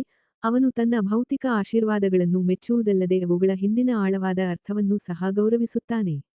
ವಿಷ್ಣುವಿನ ಕಾರ್ಯಗಳು ಸಂಪತ್ತು ಸ್ವತಃ ಒಂದು ಅಂತ್ಯವಲ್ಲ ಆದರೆ ಜಗತ್ತಿನಲ್ಲಿ ಸಾಮರಸ್ಯ, ಸಮತೋಲನ ಮತ್ತು ಯೋಗಕ್ಷೇಮವನ್ನು ಸೃಷ್ಟಿಸುವ ಸಾಧನವಾಗಿದೆ ಎಂದು ತೋರಿಸುತ್ತವೆ. ವಿಷ್ಣುವಿನ ಬುದ್ಧಿವಂತಿಕೆ ಮತ್ತು ಬುದ್ಧಿವಂತಿಕೆಯನ್ನು ವಿವಿಧ ಕಥೆಗಳ ಮೂಲಕ ಪ್ರದರ್ಶಿಸಲಾಗುತ್ತದೆ. ಉದಾಹರಣೆಗೆ, ಹಿರಣ್ಯಕಶ್ಯಪು ಎಂಬ ರಾಕ್ಷಸನು ತನ್ನನ್ನು ತಾನು ಅಜೇಯನನ್ನಾಗಿ ಮಾಡಿಕೊಳ್ಳುವ ವರವನ್ನು ಪಡೆದಾಗ, ವಿಷ್ಣು ಮಾನವನೂ ಅಲ್ಲದ ಪ್ರಾಣಿಯೂ ಅಲ್ಲದ ನರಸಿಂಹನ ರೂಪವನ್ನು ಧರಿಸಿ, ಅತ್ಯಂತ ಕುತಂತ್ರಿ ವಿರೋಧಿಗಳನ್ನು ಸಹ ಸೋಲಿಸುವ ಸಾಮರ್ಥ್ಯವನ್ನು ಪ್ರದರ್ಶಿಸುವ ಮೂಲಕ ರಾಕ್ಷಸನನ್ನು ಜಯಿಸಲು ಒಂದು ಮಾರ್ಗವನ್ನು ಕಂಡುಕೊಳ್ಳುತ್ತಾನೆ. ಅದೇ ರೀತಿ, ವರ್ಮನ ಕಥೆಯಲ್ಲಿ, ವಿಷ್ಣು ರಾಜ ಬಲಿಗೆ ಭೌತಿಕ ಸಂಪತ್ತು ಸೀಮಿತವಾಗಿದೆ ಮತ್ತು ಎಲ್ಲಾ ಸಮಸ್ಯೆಗಳನ್ನು ಪರಿಹರಿಸಲು ಸಾಧ್ಯವಿಲ್ಲ ಎಂದು ಕಲಿಸುತ್ತಾನೆ. ಮನಸ್ಸನ್ನು ವಿಸ್ತರಿಸುವ ಮೂಲಕ ಮತ್ತು ಬಯಕೆಯ ಸ್ವರೂಪವನ್ನು ಅರ್ಥಮಾಡಿಕೊಳ್ಳುವ ಮೂಲಕ, ಮಾನವರು ತಮ್ಮದೇ ಆದ ಭಯಗಳನ್ನು ಗುರುತಿಸಬಹುದು ಮತ್ತು ಇತರರು ತಮ್ಮ ನಿಜವಾದ ಧರ್ಮವನ್ನು ಪೂರೈಸುವುದರೊಂದಿಗೆ ಸಹಾನುಭೂತಿ ಹೊಂದಬಹುದು. ಲಕ್ಷ್ಮಿ ಮತ್ತು ವಿಷ್ಣುವಿನ ಕಥೆಯು ಅಂತಿಮವಾಗಿ ನಿಜವಾದ ಸಮೃದ್ಧಿ ಭೌತಿಕ ಸಂಪತ್ತನ್ನು ಮೀರಿದೆ ಎಂದು ಬಹಿರಂಗಪಡಿಸುತ್ತದೆ. ಭೌತಿಕ ಆಸ್ತಿಗಳಿಗಿಂತ ಆಲೋಚನೆಗಳ ಮೇಲೆ ವಿಷ್ಣುವಿನ ಗಮನವು ಅವನನ್ನು ಲಕ್ಷ್ಮಿಗೆ ಆಕರ್ಷಿಸುವಂತೆ ಮಾಡುತ್ತದೆ. ಅವಳು ಅವನೊಂದಿಗೆ ಇರುತ್ತಾಳೆ ಏಕೆಂದರೆ ಸಂಪತ್ತನ್ನು ಬುದ್ಧಿವಂತಿಕೆಯಿಂದ ಬಳಸಬೇಕು, ಕೇವಲ ವೈಯಕ್ತಿಕ ತೃಪ್ತಿಗಾಗಿ ಅಲ್ಲ, ಎಲ್ಲರ ಉನ್ನತಿಗಾಗಿ ಎಂದು ಅವನು ಅರ್ಥಮಾಡಿಕೊಂಡಿದ್ದಾನೆ. ಈ ರೀತಿಯಾಗಿ, ವಿಷ್ಣು ಜವಾಬ್ದಾರಿಯುತ ಸಂಪತ್ತಿನ ಕಲ್ಪನೆಯನ್ನು ಸಾಕಾರಗೊಳಿಸುತ್ತಾನೆ, ಅದು ಬಂಧಿಸುವ ಬದಲು ಮುಕ್ತಗೊಳಿಸುತ್ತದೆ ಮತ್ತು ಜಗತ್ತನ್ನು ಶೋಷಿಸುವ ಬದಲು ಪೋಷಿಸಲು ಪ್ರಯತ್ನಿಸುತ್ತದೆ. ಕೊನೆಯಲ್ಲಿ, ಲಕ್ಷ್ಮಿ, ಇಂದ್ರ ಮತ್ತು ವಿಷ್ಣುವಿನ ಕಥೆಯು ಸಂಪತ್ತು ಅಪೇಕ್ಷಣೀಯವಾಗಿದ್ದರೂ ಅದನ್ನು ಗೌರವ ಮತ್ತು ಜವಾಬ್ದಾರಿಯಿಂದ ನಡೆಸಿಕೊಳ್ಳಬೇಕು ಎಂದು ನಮಗೆ ಕಲಿಸುತ್ತದೆ. ಇಂದ್ರನ ಆನಂದದ ಗೀಳು ಮತ್ತು ಲಕ್ಷ್ಮಿಯ ಮಹತ್ವದ ಬಗ್ಗೆ ಅಗೌರವವು ಸಮೃದ್ಧಿಯ ನಷ್ಟಕ್ಕೆ ಕಾರಣವಾಯಿತು, ಆದರೆ ವಿಷ್ಣುವಿನ ಬುದ್ಧಿವಂತಿಕೆ ಮತ್ತು ನಿಸ್ವಾರ್ಥತೆಯು ಅವನನ್ನು ಅವಳ ಆಶೀರ್ವಾದಗಳಿಗೆ ಅರ್ಹನನ್ನಾಗಿ ಮಾಡಿತು. ನಿರೂಪಣೆಯು ಭೌತಿಕ ಲಾಭಗಳನ್ನು ಮೀರಿ ನೋಡಲು ಮತ್ತು ನಮ್ಮ ಉನ್ನತ ಉದ್ದೇಶವನ್ನು ಪೂರೈಸಲು, ಇತರರಿಗೆ ಸೇವೆ ಸಲ್ಲಿಸಲು ಮತ್ತು ಸಮತೋಲಿತ ಮತ್ತು ಸಾಮರಸ್ಯದ ಜಗತ್ತನ್ನು ಸೃಷ್ಟಿಸಲು ಸಂಪತ್ತನ್ನು ಒಂದು ಸಾಧನವಾಗಿ ಬಳಸಲು ಪ್ರೋತ್ಸಾಹಿಸುತ್ತದೆ. ಸಂಪತ್ತು ನಿಜವಾಗಿಯೂ ವಿಮೋಚನೆ ನೀಡುತ್ತದೆ ಆದರೆ ಅದು ಸ್ವಯಂ ಮಾತ್ರವಲ್ಲದೆ ಸಮಾಜಕ್ಕೂ ಪ್ರಯೋಜನಕಾರಿ ರೀತಿಯಲ್ಲಿ ಅನುಸರಿಸಿದಾಗ ಮತ್ತು ಬಳಸಿದಾಗ ಮಾತ್ರ. ಹಿಂದೂ ಧರ್ಮದಲ್ಲಿ ಸಂಪತ್ತು ಮತ್ತು ಆಧ್ಯಾತ್ಮಿಕತೆಯ ನಡುವಿನ ಸಂಬಂಧವು ಆಳವಾಗಿ ಸಂಕೀರ್ಣವಾಗಿದ್ದು, ಭೌತಿಕ ಸಮೃದ್ಧಿ, ಸಾಂಸ್ಕೃತಿಕ ಮೌಲ್ಯಗಳು ಮತ್ತು ನೈತಿಕ ಕರ್ತವ್ಯಗಳ ಕುರಿತು ವೈವಿಧ್ಯಮಯ ದೃಷ್ಟಿಕೋನಗಳನ್ನು ಪ್ರತಿಬಿಂಬಿಸುತ್ತದೆ. ಸಂಪತ್ತಿನ ದೇವತೆ ಲಕ್ಷ್ಮಿ ಮತ್ತು ಅವಳ ರಕ್ಷಕ ವಿಷ್ಣುವಿನ ಕಥೆಗಳಲ್ಲಿ, ಸಂಪತ್ತಿನ ವಿವಿಧ ರೂಪಗಳನ್ನು ಸ್ಪರ್ಶ ಮತ್ತು ಅಮೂರ್ತ ಅಂಶಗಳ ಮೂಲಕ ಪ್ರತಿನಿಧಿಸಲಾಗುತ್ತದೆ, ಮಾನವ ಸಮಾಜದ ಸಮೃದ್ಧಿಯೊಂದಿಗಿನ ಸಂಬಂಧದ ಸೂಕ್ಷ್ಮ ಒಳನೋಟಗಳನ್ನು ನೀಡುತ್ತದೆ. ಲಕ್ಷ್ಮಿ ನೈಸರ್ಗಿಕ ಮತ್ತು ಸಾಂಸ್ಕೃತಿಕ ಸಂಪತ್ತನ್ನು ಸಾಕಾರಗೊಳಿಸುತ್ತಾಳೆ, ಭೂಮಿ, ಭೂ-ದೇವತೆ ಮತ್ತು ಅಮೂರ್ತ ಸಂಪತ್ತು ಅಥವಾ ಗ್ಲಾಮರ್ ಅನ್ನು ಪ್ರತಿನಿಧಿಸುವ ರೂಪಗಳ ಮೂಲಕ ಚಿತ್ರಿಸಲಾಗಿದೆ. ಆಹಾರದಂತಹ ಅಗತ್ಯ ಸಂಪನ್ಮೂಲಗಳ ಪೂರೈಕೆದಾರನಾಗಿ ಭೂಮಿ, ಜೀವನವನ್ನು ಉಳಿಸಿಕೊಳ್ಳಬಲ್ಲ ಸಂಪತ್ತಿನ ಸ್ಪರ್ಶ ಅಂಶಗಳನ್ನು ಪ್ರತಿಬಿಂಬಿಸುತ್ತದೆ. ಇದಕ್ಕೆ ವ್ಯತಿರಿಕ್ತವಾಗಿ, ಶ್ರೀಯು ಸಂಪತ್ತು ಮಾನವ ಸಮಾಜಕ್ಕೆ ತರಬಹುದಾದ ಆಕರ್ಷಣೆ ಮತ್ತು ವೈಭವವನ್ನು ಪ್ರತಿನಿಧಿಸುತ್ತದೆ. ವಿವಿಧ ಅವತಾರಗಳಲ್ಲಿ ಲಕ್ಷ್ಮಿ ಮತ್ತು ವಿಷ್ಣುವಿನ ನಡುವಿನ ಸಂಬಂಧವು ಈ ಎರಡು ರೀತಿಯ ಸಂಪತ್ತಿನ ಮಹತ್ವ ಮತ್ತು ಅವುಗಳ ಜವಾಬ್ದಾರಿಯುತ ನಿರ್ವಹಣೆಯನ್ನು ಒತ್ತಿಹೇಳಿತು. ಕಥೆಗಳಲ್ಲಿ ಒಂದು, ಲಕ್ಷ್ಮಿ ಭೂಮಿಯಾಗಿ, ಮಣ್ಣಿನ ಹಸುವಿನ ಮಹತ್ವವನ್ನು ವಿವರಿಸುತ್ತದೆ, ಅದನ್ನು ಶೋಷಿಸುವ ಬದಲು ಪೋಷಿಸಬೇಕು. ರಾಜ ವೇಣನು ಭೂಮಿಯನ್ನು ಲೂಟಿ ಮಾಡಿದಾಗ, ಋಷಿಗಳು ಮಧ್ಯಪ್ರವೇಶಿಸಿದರು, ವೇಣನ ಅವಶೇಷಗಳಿಂದ ಹೊಸ ರಾಜ ಪೃಥುವನ್ನು ಸೃಷ್ಟಿಸಿದರು. ಪೃಥು ಎಂಬ ವಿಷ್ಣುವಿನ ರೂಪವು ಭೂಮಿಯನ್ನು ಹಿಂಬಾಲಿಸುತ್ತಾ, ಮಾನವೀಯತೆಯ ಹಿತಕ್ಕಾಗಿ ಹಾಲು ಕುಡಿಸುವಂತೆ ಒತ್ತಾಯಿಸುತ್ತದೆ ಮತ್ತು ಅವಳ ರಕ್ಷಣೆಯನ್ನು ಖಚಿತಪಡಿಸುತ್ತದೆ. ಭೂಮಿಯಿಂದ ಪ್ರತಿನಿಧಿಸುವ ಸಂಪತ್ತು ಎಲ್ಲರಿಗೂ ಲಭ್ಯವಿರಬೇಕು ಆದರೆ ಅದರ ಸವಕಳಿ ಮತ್ತು ದುರುಪಯೋಗವನ್ನು ತಡೆಗಟ್ಟಲು ಅದನ್ನು ರಕ್ಷಿಸಬೇಕು ಎಂದು ಈ ಕಥೆ ಒತ್ತಿ ಹೇಳುತ್ತದೆ. ವಿಷ್ಣುವಿನ ಅವತಾರಗಳಾದ ಪರಶುರಾಮ, ರಾಮ ಮತ್ತು ಕೃಷ್ಣನಲ್ಲಿ, ಲಕ್ಷ್ಮಿಯೊಂದಿಗಿನ ಅವನ ಸಂವಹನವು ಕರ್ತವ್ಯ ಮತ್ತು ಕರುಣೆಯನ್ನು ಸಮತೋಲನಗೊಳಿಸುವ ಅಗತ್ಯದಿಂದ ರೂಪಿಸಲ್ಪಟ್ಟಿದೆ. ಪರಶುರಾಮನು ತನ್ನ ತಾಯಿಯ ಹಸುವನ್ನು ಕಾನೂನುಬಾಹಿರವಾಗಿ ಹಕ್ಕು ಸಾಧಿಸುವವರಿಂದ ಚೇತರಿಸಿಕೊಳ್ಳಲು ವರ್ತಿಸುತ್ತಾನೆ, ಭೂಮಿಯನ್ನು ಶೋಷಣೆಯಿಂದ ರಕ್ಷಿಸುವ ರಕ್ಷಕನ ಪಾತ್ರವನ್ನು ಸಾಕಾರಗೊಳಿಸುತ್ತಾನೆ. ರಾಮನ ನಿರೂಪಣೆಯಲ್ಲಿ, ಸೀತೆಯೊಂದಿಗಿನ ಅವನ ಸಂಬಂಧವು ವೈಯಕ್ತಿಕ ಆಸೆಗಳಿಗಿಂತ ಕರ್ತವ್ಯದ ಸಂಕೀರ್ಣತೆಯನ್ನು ಪ್ರತಿಬಿಂಬಿಸುತ್ತದೆ. ರಾಜನಾಗಿ ರಾಮನು ತನ್ನ ಕರ್ತವ್ಯವನ್ನು ಪಾಲಿಸುವುದು ಹೆಚ್ಚಾಗಿ ಸೀತೆಯೊಂದಿಗಿನ ಅವನ ಸಂಬಂಧದ ವೆಚ್ಚದಲ್ಲಿ ಬರುತ್ತದೆ, ಇದು ಸಾಮಾಜಿಕ ಕ್ರಮವನ್ನು ಕಾಪಾಡಿಕೊಳ್ಳುವಲ್ಲಿ ಮತ್ತು ವೈಯಕ್ತಿಕ ಅಗತ್ಯಗಳಿಗಿಂತ ಸಾಮೂಹಿಕ ಯೋಗಕ್ಷೇಮವನ್ನು ರಕ್ಷಿಸುವಲ್ಲಿ ಅಂತರ್ಗತವಾಗಿರುವ ತ್ಯಾಗಗಳನ್ನು ವಿವರಿಸುತ್ತದೆ. ಕೃಷ್ಣನ ಕಥೆಯಲ್ಲಿ, ಲಕ್ಷ್ಮಿ ರಾಧಾ, ರುಕ್ಮಿಣಿ, ಸತ್ಯಭಾಮ ಮತ್ತು ದ್ರೌಪದಿ ಎಂಬ ಹಲವು ರೂಪಗಳನ್ನು ತೆಗೆದುಕೊಳ್ಳುತ್ತಾಳೆ, ಪ್ರತಿಯೊಂದು ಸಂಪತ್ತಿನ ವಿಭಿನ್ನ ಅಂಶಗಳನ್ನು ಮತ್ತು ವಿಷ್ಣುವಿನೊಂದಿಗಿನ ಅವರ ಸಂಬಂಧವನ್ನು ಎತ್ತಿ ತೋರಿಸುತ್ತದೆ. ಕೃಷ್ಣನು ರುಕ್ಮಿಣಿಯ ಪ್ರೀತಿ ಮತ್ತು ಸತ್ಯಭಾಮೆಯ ಸಂಪತ್ತು ಎರಡನ್ನೂ ಗೌರವಿಸುತ್ತಾನೆ, ಭಾವನಾತ್ಮಕ ಮತ್ತು ಭೌತಿಕ ಸಂಪನ್ಮೂಲಗಳು ಸಮತೋಲಿತ ಜೀವನಕ್ಕೆ ಕೊಡುಗೆ ನೀಡುತ್ತವೆ ಎಂದು ಗುರುತಿಸುತ್ತಾನೆ. ಐವರು ಶಕ್ತಿಶಾಲಿ ಗಂಡಂದಿರನ್ನು ಹೊಂದಿದ್ದರೂ ಅಸಹಾಯಕಳಾದ ದ್ರೌಪದಿಯನ್ನು ಉಳಿಸಲು ಅವನು ಮಾಡುವ ಹಸ್ತಕ್ಷೇಪವು, ಸಂಪತ್ತು ಮತ್ತು ಸಮೃದ್ಧಿಯ ಕಡೆಗೆ ನಿಜವಾದ ಜವಾಬ್ದಾರಿಯು ಸಾಮಾಜಿಕ ಬಾಧ್ಯತೆಗಳನ್ನು ಲೆಕ್ಕಿಸದೆ ದುರ್ಬಲರನ್ನು ರಕ್ಷಿಸುವುದನ್ನು ಒಳಗೊಂಡಿರುತ್ತದೆ ಎಂಬುದನ್ನು ಬಹಿರಂಗಪಡಿಸುತ್ತದೆ. ಜಗನ್ನಾಥ ದೇವಾಲಯದಲ್ಲಿ ಕೃಷ್ಣ ಮತ್ತು ಅವನ ಒಡಹುಟ್ಟಿದವರ ಕಥೆಗಳು ಸಂಪತ್ತನ್ನು ತಾರತಮ್ಯವಿಲ್ಲದೆ ಬಳಸಬೇಕು ಎಂದು ಮತ್ತಷ್ಟು ತೋರಿಸುತ್ತದೆ. ಕೃಷ್ಣನ ಅಣ್ಣ ಬಲರಾಮನು ಕಸ ಗುಡಿಸುವವನೊಂದಿಗೆ ಸಹವಾಸ ಮಾಡಿದ್ದಕ್ಕಾಗಿ ಲಕ್ಷ್ಮಿಯನ್ನು ತಿರಸ್ಕರಿಸಿದಾಗ, ದೇವರುಗಳು ಶೀಘ್ರದಲ್ಲೇ ಆಹಾರ ಅಥವಾ ಸಂಪನ್ಮೂಲಗಳಿಲ್ಲದೆ ತಮ್ಮನ್ನು ಕಂಡುಕೊಳ್ಳುತ್ತಾರೆ. ಶುದ್ಧತೆಯ ಅನಿಯಂತ್ರಿತ ಮಾನವ ಕಲ್ಪನೆಗಳ ಆಧಾರದ ಮೇಲೆ ಸಂಪತ್ತನ್ನು ತಿರಸ್ಕರಿಸುವುದು ಅಭಾವಕ್ಕೆ ಕಾರಣವಾಗುತ್ತದೆ ಎಂದು ಒಡಹುಟ್ಟಿದವರು ಅರಿತುಕೊಳ್ಳುತ್ತಾರೆ. ಜಾತಿ ಆಧಾರಿತ ತಾರತಮ್ಯದಂತಹ ಸಾಂಸ್ಕೃತಿಕ ಪಕ್ಷಪಾತಗಳಿಂದ ಮುಕ್ತವಾದ ಸಾರ್ವತ್ರಿಕ ಪೋಷಣೆಗೆ ಸಂಪತ್ತು ಒಂದು ಸಾಧನವಾಗಿರಬೇಕು ಎಂದು ಲಕ್ಷ್ಮಿಯ ನಿಷ್ಪಕ್ಷಪಾತವು ತೋರಿಸುತ್ತದೆ. ಭಾರತೀಯ ತತ್ವಶಾಸ್ತ್ರದೊಳಗೆ ಯೋಗಿ ಮತ್ತು ಭೋಗಿಯ ನಡುವಿನ ಉದ್ವಿಗ್ನತೆಯನ್ನು ಕಥೆಗಳು ಅನ್ವೇಷಿಸುತ್ತವೆ. ಶಿವನಂತಹ ವ್ಯಕ್ತಿಗಳಿಂದ ಸಂಕೇತಿಸಲ್ಪಟ್ಟ ಯೋಗಿಯು ಭೌತಿಕ ಸಂಪತ್ತನ್ನು ಬಲೆಗೆ ಬೀಳಿಸದೆ ಆಧ್ಯಾತ್ಮಿಕ ವಿಮೋಚನೆಯನ್ನು ಬಯಸುತ್ತಾನೆ. ಆದರೆ ಇಂದ್ರನಂತಹ ವ್ಯಕ್ತಿಗಳಿಂದ ಪ್ರತಿನಿಧಿಸಲ್ಪಟ್ಟ ಭೋಗಿಯು ಸಂಪತ್ತು ಒದಗಿಸುವ ಆನಂದವನ್ನು ಆನಂದಿಸುತ್ತಾನೆ. ಈ ಎರಡು ವಿಪರೀತಗಳ ನಡುವೆ ವಿಷ್ಣು ಒಂದು ವಿಶಿಷ್ಟ ಸ್ಥಾನವನ್ನು ಹೊಂದಿದ್ದಾನೆ ಮತ್ತು ಅವನು ಸಂಪತ್ತಿನ ರಕ್ಷಕ ಮತ್ತು ಅದರ ಜವಾಬ್ದಾರಿಯುತ ಬಳಕೆಯನ್ನು ಖಚಿತಪಡಿಸಿಕೊಳ್ಳಲು ಪ್ರಯತ್ನಿಸುವವನು. ದುರಾಸೆಯ ಯುದ್ಧಭೂಮಿಗಳಿಂದ ಪರಿಸರವನ್ನು ಹಂಚಿಕೆಯ ಸಮೃದ್ಧಿಯ ಆಟದ ಮೈದಾನಗಳಾಗಿ ಪರಿವರ್ತಿಸುವ ಗುರಿಯನ್ನು ಅವನು ಹೊಂದಿದ್ದಾನೆ. ತಿರುಪತಿ ಬಾಲಾಜಿ ದೇವಾಲಯದ ತೆಲುಗು ಕಥೆಯಲ್ಲಿ, ವಿಷ್ಣುವಿನ ಸಂಪತ್ತಿನ ಸಂಬಂಧವನ್ನು ಮತ್ತಷ್ಟು ಪ್ರದರ್ಶಿಸಲಾಗುತ್ತದೆ. ವಿಷ್ಣು ಒಬ್ಬ ಋಷಿಯಿಂದ ಶಾಪಗ್ರಸ್ತನಾದಾಗ ಮತ್ತು ಲಕ್ಷ್ಮಿ ಅವನನ್ನು ತೊರೆದಾಗ, ಅವನು ಭೂಮಿಗೆ ಇಳಿದು ಸ್ಥಳೀಯ ರಾಜಕುಮಾರಿ ಪದ್ಮಾವತಿಯನ್ನು ಮದುವೆಯಾಗಲು ಒತ್ತಾಯಿಸಲ್ಪಡುತ್ತಾನೆ, ಆದರೆ ಸಂಪತ್ತಿನ ದೇವರು ಕುಬೇರನಿಂದ ಸಾಲ ಪಡೆದ ನಂತರವೇ. ಮದುವೆ ಮತ್ತು ಮನೆಯನ್ನು ಸ್ಥಾಪಿಸುವಂತಹ ಸಾಮಾಜಿಕ ಪಾತ್ರಗಳನ್ನು ಪೂರೈಸಲು ವಿಷ್ಣು ದೇವರು ಸಹ ಭೌತಿಕ ಸಂಪತ್ತನ್ನು ಬಯಸುತ್ತಾನೆ. ಈ ಕಥೆಯು ಮಾನವ ಸಮಾಜದಲ್ಲಿ ಸಂಪತ್ತು ಅತ್ಯಗತ್ಯ ಮತ್ತು ಅದನ್ನು ಗೌರವಿಸಬೇಕು ಮತ್ತು ಬುದ್ಧಿವಂತಿಕೆಯಿಂದ ನಿರ್ವಹಿಸಬೇಕು ಎಂದು ಒತ್ತಿ ಹೇಳುತ್ತದೆ. ಅಂತಿಮವಾಗಿ, ಲಕ್ಷ್ಮಿಯಿಂದ ಪ್ರತಿನಿಧಿಸುವ ಸಂಪತ್ತು ಬಂಧನದ ಮೂಲ ಮತ್ತು ವಿಮೋಚನೆಗೆ ಸಾಧನವಾಗಿರಬಹುದು ಎಂದು ನಿರೂಪಣೆ ತೋರಿಸುತ್ತದೆ. ವಿಷ್ಣು ತನ್ನ ಕ್ರಿಯೆಗಳ ಮೂಲಕ ಸಂಪತ್ತನ್ನು ಒಳ್ಳೆಯದಕ್ಕಾಗಿ ಶಕ್ತಿಯಾಗಿ ಪರಿವರ್ತಿಸಲು ಪ್ರಯತ್ನಿಸುತ್ತಾನೆ, ಅದನ್ನು ಸಂಗ್ರಹಿಸುವ ಅಥವಾ ಸ್ವಾರ್ಥಿ ಉದ್ದೇಶಗಳಿಗಾಗಿ ಬಳಸುವುದಕ್ಕಿಂತ ಹೆಚ್ಚಾಗಿ ವಿತರಿಸಲಾಗುತ್ತದೆ ಮತ್ತು ಆಚರಿಸಲಾಗುತ್ತದೆ ಎಂದು ಖಚಿತಪಡಿಸಿಕೊಳ್ಳುತ್ತಾನೆ. ಲಕ್ಷ್ಮಿಯೊಂದಿಗಿನ ಅವನ ಸಂಬಂಧವು ಸಂಪತ್ತಿಗೆ ಸಮತೋಲಿತ ವಿಧಾನವನ್ನು ವಿವರಿಸುತ್ತದೆ, ಇದು ಭೌತಿಕ ಅಗತ್ಯಗಳನ್ನು ಒದಗಿಸುವಲ್ಲಿ ಮತ್ತು ಆಧ್ಯಾತ್ಮಿಕ ಬೆಳವಣಿಗೆಯನ್ನು ಸುಗಮಗೊಳಿಸುವಲ್ಲಿ ಅದರ ಪಾತ್ರವನ್ನು ಒತ್ತಿ ಹೇಳುತ್ತದೆ. ಲಕ್ಷ್ಮಿ ತನ್ನ ನಿಷ್ಪಕ್ಷಪಾತತೆಯಲ್ಲಿ ನಿಜವಾದ ಸಮೃದ್ಧಿಯು ಸಂಪತ್ತನ್ನು ತನ್ನನ್ನು ಮಾತ್ರವಲ್ಲದೆ ಇಡೀ ಸಮಾಜವನ್ನು ಉನ್ನತೀಕರಿಸಲು ಮತ್ತು ವಿಮೋಚನೆಗೊಳಿಸಲು ಬಳಸುವುದರಲ್ಲಿದೆ ಎಂಬ ಕಲ್ಪನೆಯನ್ನು ಸಂಕೇತಿಸುತ್ತಾಳೆ.